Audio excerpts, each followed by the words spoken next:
Сайн байцгаана уу багш нараа. Та бүхэнд хөгжүүлэх үйл ажиллагааг сонирхолтой интерактив байдлаар зохион байгуулах Moza Education-ыг танилцуулъя. Moza вебсайтад орсон тохиолдолд Media Science сэсний чадвар шалгах хэсгийг сонгоод олон төрлийн тест гарч ирэх бөгөөд дэлгэцийн баруун дээр цэцэрлэг гэсэн сонголтыг сонгоод хүүхдийн хөгжүүлэх үйл ажиллагаатай холбоотой анхаарал төвлөрүүлэх чадварыг үнэлэх интерактив тоглоомоос сонгоорой. Тоглоомын дарааллыг хольж бас асуултын тоог ихсгэж багасгах боломжтой.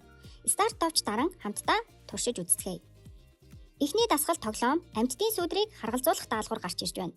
Анхааралтай ажиглах юм бол тухайн даалгаврыг гүйцэтгэх хугацаа даалгаврыг эхлүүлснээс эхлэн ногоон зураасаар явж эхэлнэ.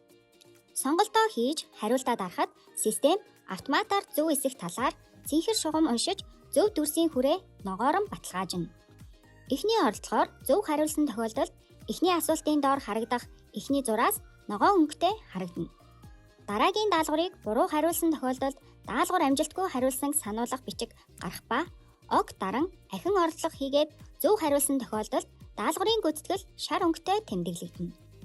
3 дугаар даалгаврыг гүйцэтгэхдээ эхний удаа буруу хариулан дараагийн оролдлого ахин буруу хариулсан тохиолдолд хариултын тэмдэглэл улаан өнгөөр тэмдэглэгдэнэ. Даалгаврыг эхний оролдлогоор зөв хийсэн тохиолдолд хариултын хэсэг ногоон өнгөөр тэмдэглэгдэж байна. 2 дугаар даалгавар буюу амьтдын хосыг олоорой даалгаврыг холбон гүйцэтгэх ёстой юм. Даалгаврыг холбож дуусны дараа зөв болон буруу холбосон байдал нь зураасын өнгөөр ялгаран харагдаж зөв холбосон хариулт нь гарч ирнэ. Энэхүү даалгаврыг буруу гүйцэтгсэн тул шар өнгөөр тэмдэглэгдэн харагдаж байна.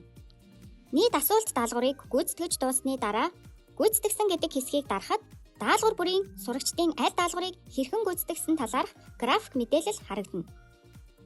Мөн асуулт даалгавраа дуусаагүй гарсан тохиолдолд хийгдэж байгаа тестүүд хэсгээс асуултын тоглоомоо үргэлжлүүлэн орж тоглох боломжтой. Анхаарал хандуулсанд баярлалаа.